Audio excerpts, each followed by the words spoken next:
Student, welcome to our YouTube channel Senra advance education.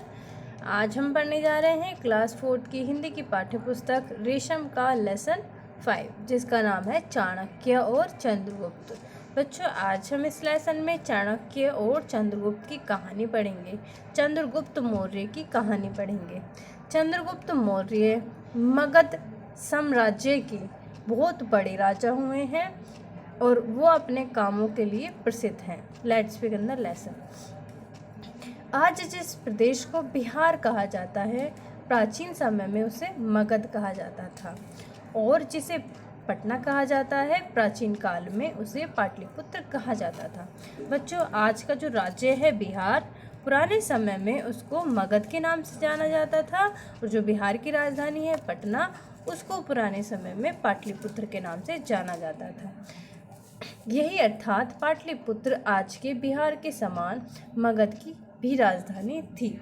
जैसे आज बिहार की राजधानी पटना है, उसी प्रकार पुराने समय में भी मगध की राजधानी पाटलिपुत्र हुआ करती थी।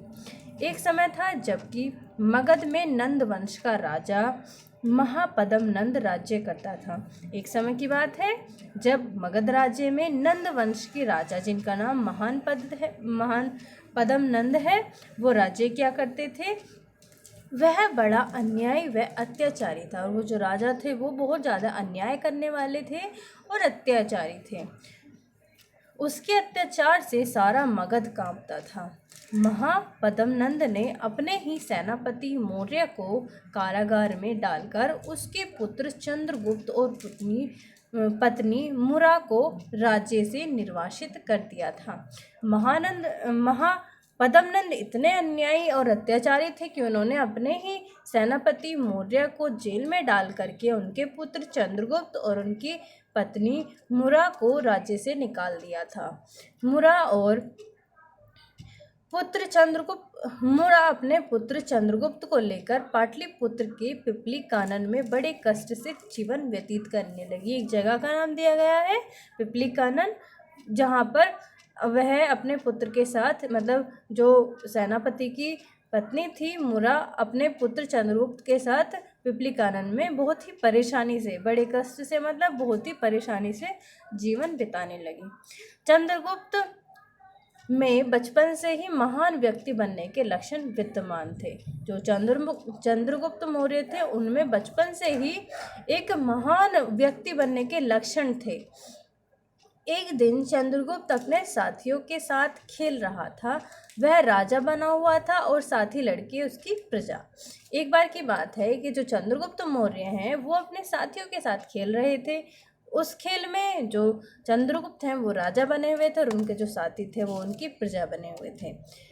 वह कभी किसी को अपना घोड़ा बना लेता था और कभी किसी को हाथी, कभी किसी को राजाओं के समान पुरस्कार देने की घोषणा करता था, तो कभी दंड देने की आज्ञा करता था। यह था सब बच्चों का खेल, परंतु उसमें राजकीय शासन की गंध आती थी। मतलब वो जो खेल खेल रहे थे, उससे पता चल रहा था कि वो, मतलब उनके जो काम था, खेल था, उससे उसमें राजकीय शासन की खुशबू आती थी कि वो राजाओं की तरह व्यवहार करता था। एक दिन खेल के इसी प्रसंग में चंद्रगुप्त ने टीले पर अपना दरबार लगाया। खेल में, मतलब जैसे वो खेलते थे डेली, तो उन्होंने टीले पर अपना दरबार बना लिया। उसके सामने हाथ जोड़े खड़े हुए बालक उसके सिपाही और नौकर आदि बने थे। राजा का अभिनय करने वाला बालक रोब से अपना आदेश सुना रहा था, मतलब उनको अपनी आज्ञा बता रहा था, आदेश सुना रहा था, जो भी उनके पक्ष विपक्ष में था। उसी समय वहां से एक ब्राह्मण गुजरा, उसका नाम था चाणक्य। जब बच्चे खेल रहे थे तो तभी वहां से एक ब्राह्मण गुजरा, वहां से निकला, जिसका नाम चाणक्य था। चाणक्य तक्षशिला के आचार्य थे। चाणक्य वहां खड़े होकर बच्चों की राजक्रीड़ा देखने लगे। राजक्रीड़ा मतलब राजखेल, क्रीड़ा होता खेल। उनके मन में कौतूहल भी हुआ और उन्हें विनोद भी सूझा। मतलब कौतूहल मतलब उनके मन में हलचल हुई और विनोद सूझा, मजाक सूझा उनको। उन्होंने एक ब्राह्मण के समान ही बालक राजा के पास जाकर याचना की, राजन मुझे दूध पीने के लिए गाय चाहिए।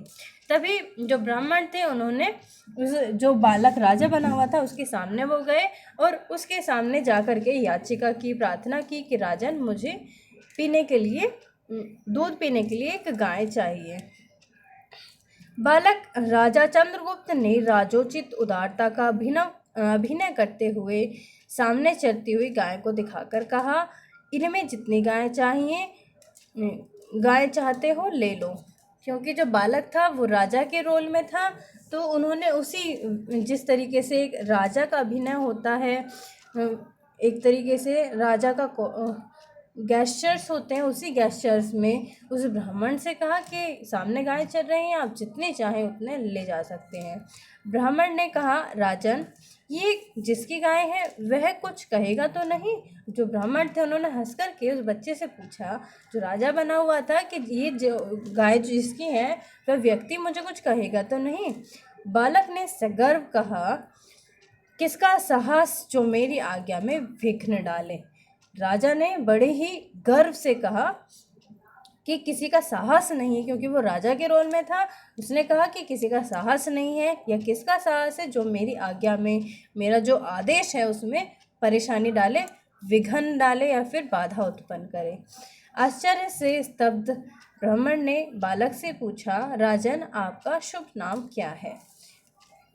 अब जो ब्राह्मण था वो उसको देख करके बहुत ज़्यादा आश्चर्यचकित था, स्तब्ध था, स्थिर था, और उसने बच्चे से पूछा कि आपका नाम क्या है। तब तक उसकी माँ वहाँ आ गई और ब्राह्मण से हाथ जोड़कर बोली, महाराज यह बालक बड़ा धृष्ट लड़का है। धृष्ट मतलब हठी, बहुत ज़्यादा ढीठ। आप इसकी बातों पर विचार ना कीजिए।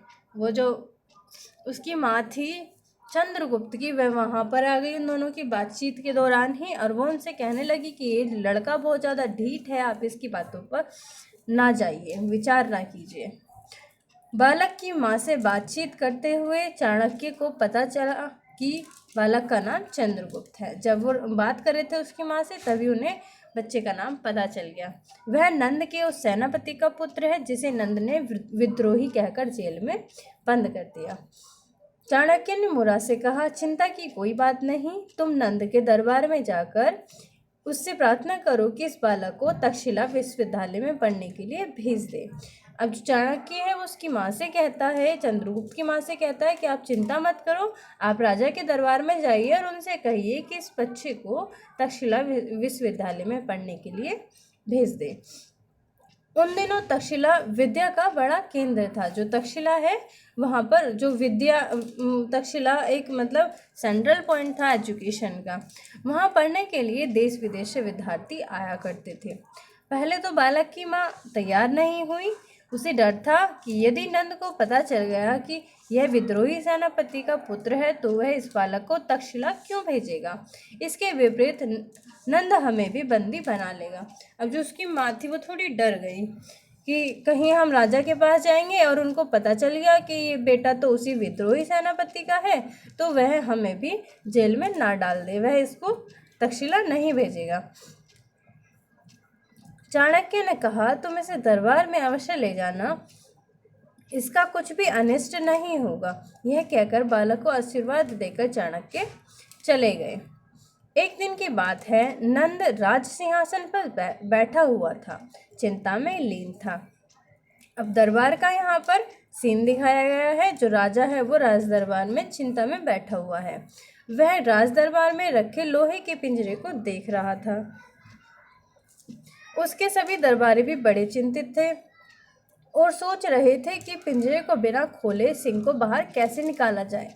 अब वहाँ पर एक लोहे का पिंजरा रखा हुआ था जिसमें एक शेर बंद था, जिसको देख करके सभी दरबारी और राजा बहुत ही चिंतित थे। किसी विदेशी राजा ने यह पिंजरा राजा नंद को भेजा था और कहला दिया था कि हम नंद को बड़ा राजा तब मान सकते हैं जब वह उसकी राज्यसभा का कोई भी सभासद इस पिंजरे को बिना खोले उसमें बंद सिंह को बाहर निकाले। अब उसने उसको चैलेंज दिया था। किसी विदेशी राजा ने नंद को चैलेंज दिया था कि पिंजरे को बिना खोले उसके अंदर जो शेर बंद है उसको बाहर निकालना है। तो उसी सोच में बाकी सब दरबारी और राजा डूबे हुए थे। तभी मुरा अपने पुत्र चंद्रगुप्त को लेकर वहां पहुंची और एक ओर खड़ी हो गई। बालक ने भी उस पिंजरे को ध्यान से देखा और कुछ देर तक सोचता रहा। सोचने के पश्चात वह आगे बढ़ा और बोला, महाराज, यदि आप मुझे अनुमति दें तो मैं पिंजरे को तोड़े बिना उसके भीतर से सिंह को बाहर निकाल दूंगा। जब सभी लोग दरबार में सोच में बैठे हुए थे, तभी जो सेनापति की पत्नी थी मुरा अपने पुत्र चंद्रगुप्त को लेकर के वहां पहुंच गई। वह जो बच्चा था चंद्रगुप्त, वह भी उस पिंजरे को देखने लगा और सोचने लगा। कुछ देर बाद फिर उसने राजा से पिंजरे को बिना तोड़े खोलने की अनुमति मांगी। बालक की बात सुनकर सभी लोग हंस पड़े और राजा नंद भी उससे आश्चर्य से देखने लगे। नंद ने सभासदों से पूछा, यह बालक कौन है? जो बच्चा था उसकी बात को सुनकर के सब हंसने लगे और जो नंद थे उनको भी बहुत ज़्यादा आश्चर्य हुआ और उन्होंने उसका नाम पूछा कि यह कौन है, उसके बारे में पूछने लगे। महाराज को बताया गया कि यह विद्रोही सेनापति का पुत्र है। यह सुनकर नंद क्रुद्ध हो उठा और बोला, अरे लड़के, यदि तू सिंह को पिंजरे से ना निकाल सका तो तुझे भी इसी पिंजरे में बंद कर दिया जाएगा। जब राजा को यह पता चला कि वो जो बच्चा है वो विद्रोही सेनापति का पुत्र है, बेटा है, तो वह बहुत क्रोधित हो गया। उसको बहुत गुस्सा आया और उसने उस लड़के से कहा कि अगर तुझसे ये पिंजरे से मतलब शेर को बिना पिंजरे के तोड़े तूने बाहर नहीं निकाला तो तुझे भी इस पिंजरे में बंद कर दिया जाएगा। मुरा यह बात सुनकर कांप उठी। वह जो मुरा थी उसकी माँ थी, वह डर गई। यह सोचने लगी कि मैंने ये मुसीबत स्वयं ही मोल ली है जो मैं यहाँ आ गई। वह मतलब वहाँ जाने का उसको पछतावा होने लगा। तभी बालक चंद्रगुप्त निर्भीकता से आगे बढ़ा और पिंजरे के अंदर बंद सिंह को ध्यान से देखने लगा। वह उसे देखकर समझ गया कि अवश्य यह सिंह किसी ऐसी चीज़ से बना हुआ है जिसे आग से गलाया जा सकता है।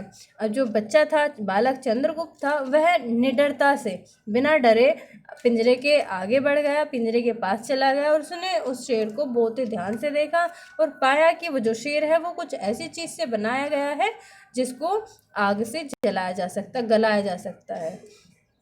बस फिर क्या था, बालक ने पिंजरे के चारों ओर आग जलाई और स्वयं लोहे की लंबी सलाख लेकर सिंह को दागने लगा। आग की गर्मी के कारण लाख बना हुआ सिंह पिघलने लगा। देखते देखते लाख बना हुआ सिंह गलकर बाहर आ गया और पिंजरा खाली हो गया। तो जैसे ही उस बच्चे ने आग जलाई और लोहे की छड़ से उसको दागने लगा, वैसे ही जो लाख था वो धीरे धीरे पिघलकर पिंजरे से बाहर आ गया और जो पिंजरा था वो खाली हो गया। सब लोग बालक की बुद्धिमत्ता देखकर चकित हो गए। चकित मतलब आश्चर्य में पड़ गए। राजा नंद भी बालक की बुद्धिमत्ता पर मुग्ध हो गए। वह बालक को पुरस्कार देने लगा। तब मुरा ने नंद से प्रार्थना की, महाराज, यदि आप बालक को सचमुच ही पुरस्कार देना चाहते हैं तो इसे तक्षशिला के विश्वविद्यालय में शिक्षा प्राप्त करने के लिए भेज दीजिए। जो राजा था वह उसकी बुद्धिमत्ता मतलब इंटेलिजेंस से बहुत ही ज़्यादा मुग्ध हो गया, प्रसन्न हुआ। वो बालक को इनाम देना चाहता था, लेकिन जो उसकी माँ थी उसने उससे कहा कि महाराज, अगर आप उसको वास्तव में इनाम देना चाहते हैं तो इसको तक्षशिला के विश्वविद्यालय में शिक्षा के लिए भेज दीजिए। नंद ने बालक की माँ की प्रार्थना स्वीकार कर ली। बालक चंद्रगुप्त तक्षशिला के विद्यालय में जाकर पढ़ने लगा। चाणक्य की छत्र छाया में वह कुछ ही समय में राजनीति शास्त्र में अत्यंत निपुण हो गया। अब जो बच्चा था उसकी जो बच्चे की माँ थी उसकी विनती को स्वीकार कर लिया गया था और राजा ने उसको तक्षशिला के विश्वविद्यालय में भेज दिया था पढ़ने के लिए, जहाँ पर चाणक्य की देख रेख में उसकी शिक्षा हुई और वह राजनीति शास्त्र में एक अत्यंत निपुण हो गए थे। वो यही बालक आगे चलकर ब्राह्मण चाणक्य की सहायता से मगध की राजगद्दी पर बैठा और चंद्रगुप्त मौर्य के नाम से प्रसिद्ध हुआ। आगे चल कर के यही जो बच्चा था चाणक्य, चंद्रगुप्त मौर्य मगध की राजगद्दी पर बैठे, वो भी चाणक्य की सहायता से, और इनको चंद्रगुप्त मौर्य के नाम से जाना जाता है। तो ये था क्लास 4th का लेसन 5, जिसमें आज हमने एक स्टोरी पढ़ी चाणक्य और चंद्रगुप्त की। वीडियो अच्छी लगी हो तो वीडियो को लाइक करना ना भूलें। Thank you.